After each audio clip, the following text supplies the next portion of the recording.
మేము తలుచుకుంటే కాంగ్రెస్ వాళ్ళు బయట తిరగలేరు. అరే రే రే రే కవితక్క చాలా రోజుల తర్వాత వచ్చేసింది మంచిగా.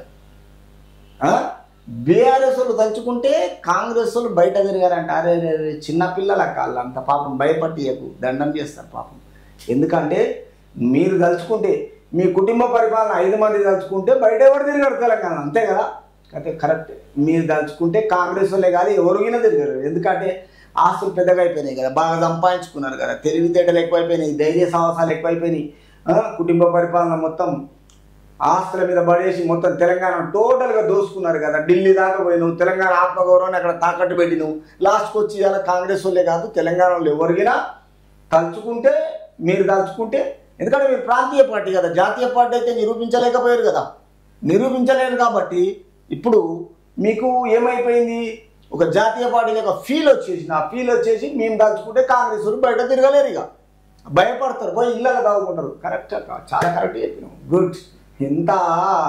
నేను ఇంత మంచిగా ధైర్యం వీళ్ళదే ఉన్నదని నాకు ఇప్పుడు తెలిసింది, ఇంతకుముందు తెలియదు. మరి కాంగ్రెస్ వాళ్ళు తిరగలేరు, రైట్. మా పార్టీ ఆఫీసులపై దాడి చేస్తామంటే భయపడము. ఎవరు భయపడమన్నారు మిమ్మల్ని? భయం అనేది మీకు లేనే లేదక్క. ఏంటిది అనుకుంటారు? కేసీఆర్ అంటే ఏంది, కేటీఆర్ అంటే ఏంది, హరీష్ రావు అంటే ఏంది, కవిత అంటే ఏంది, మీరు ఎక్కడున్నారు, ఎక్కడికి వెళ్ళి వచ్చారు, ఎన్ని సప్లిమెంటరీ రాసి వచ్చిండ్రు, ఏ ఇయర్లో వచ్చారు, ఎన్నేళ్ళ సర్వీస్ మీది, ఒకసారి ఆలోచన చేయండి. ఎంత తక్కువలో మీకు తెలంగాణ ప్రజలు మంచిగా బ్రహ్మాండంగా ఆస్తులు పెంచారు మీ గురించి. ఆ అదృష్టం అంటే మీదే. తర్వాత 60 లక్షల సైనికులు ఉన్న పార్టీ బీఆర్ఎస్, ఖబర్దార్ కవిత. మరి 60 లక్షలు ఉన్నప్పుడు మనం వాళ్ళు ఎందుకు గెలవలేదక్క? 7,000 అంతా అంటే అక్కడ ఓట్లేసి మీ దగ్గరకు వచ్చిరా, పోనీ మీ దగ్గర డబ్బులు తీసుకొని వాళ్ళకి ఓట్లేసిండ్రా? ఎట్లా అది నాదే అర్థమవుతలేదు. బీఆర్ఎస్ పార్టీ కార్యాలయం మీదకు బీఆర్ఎస్ నేతల ఇళ్లపైకి దాడులకు వస్తామంటే భయపడే ప్రసక్తే లేదు.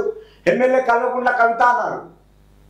ఇది ఎందుకో ఏమో మరి ఘోరం అనిపిస్తున్నది. తెలంగాణ ప్రజలు మీకు ఎవరైనా సపోర్ట్ చేస్తాడు, సపోర్ట్ చేస్తుంటే మీరే అధికారంలో హ్యాట్రిక్ సాధించేవారు కదా ఈసారి, కరెక్టా కదా? మళ్ళీ కేసీఆర్ సారో లేకపోతే మీ అన్ననో మంచి బ్రహ్మాండంగా చీఫ్ మినిస్టర్ అవుతుండే. అది లేకనే కదా మళ్ళీ ఇప్పుడు మళ్ళీ ఏమంటారు చూడు, కుప్పి గంతులు వేసుకోవడం అంటే ఇవే అంటారు, అర్థం కాకుండా. తర్వాత 60 లక్షల మంది సైనికులున్న కుటుంబం బీఆర్ఎస్ పార్టీ మా కార్యకర్తలు తలుచుకుంటే కాంగ్రెస్ నాయకులు బయట తిరిగే పరిస్థితే ఉండదు. అదే పని చేయి, మరి గొడవలు సృష్టించండి. ఎందుకంటే కార్యకర్తల నుంచి అందరు కలిసికట్టుగా ఒక అన్నదమ్ములేక బతుకుతుర్రు. మీరు ప్రతిపక్షాన్ని ఆస్వాదించకుండా కాంగ్రెస్ వాళ్ళని బయట తిరగనియరు, మీకు భయపడాలంటారు, అంతే కదా మీరు చెప్పేది.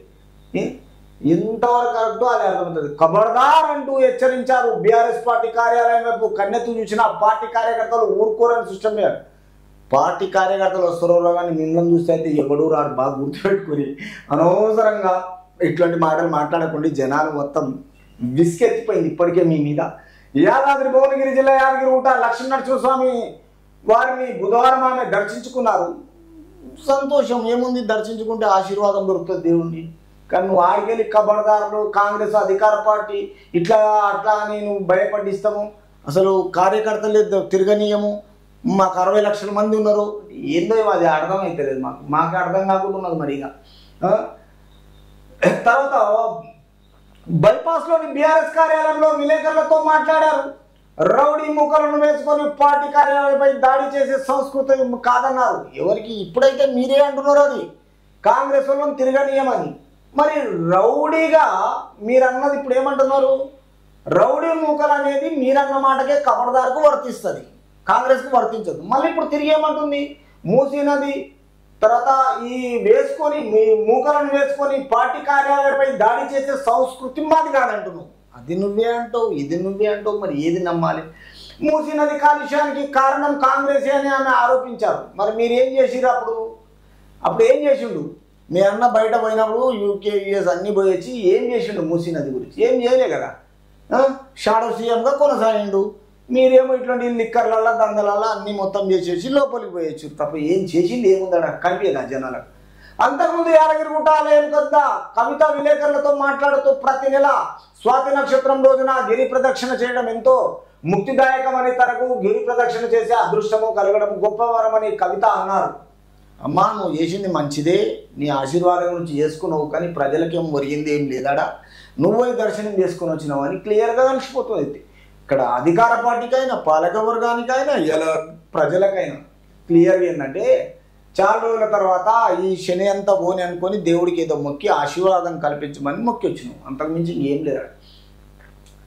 కవిత బుధవారం యాదగిరిగుట్ట లక్ష్మీనరసింహస్వామికి వారి గిరి ప్రదక్షిణోత్సవంలో పాల్గొని మెట్ల దారిన కొండెక్కి స్వామివారిని మొక్కులు తీర్చుకున్నారు.